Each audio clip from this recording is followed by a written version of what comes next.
Balcom. Balcom pour avoir une bonne communication.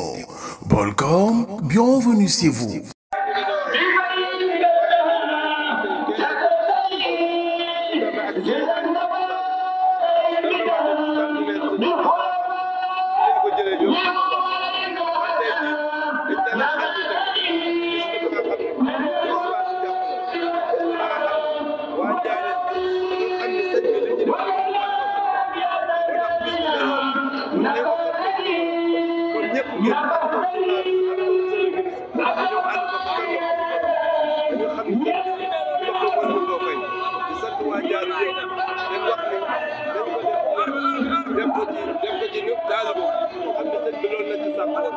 sant ñëpp di gërëm ñëpp di waan yàlla fi dañu waat déwén lépp lu ci waay sàmm ñaan ko suñu borom defal ñu bis la ba nga xam ne ñun ñoo ko moom waa Njaaréem ñun ñoo ko moom di ko def saa su ñëpp fekk nañ ko ñu ko ñoŋal teel ko sañu bopp xam ne amuñu lu dul lii kon di sant ñëpp di gërëm ñëpp leen wax nag ba ci kanam. Balcom.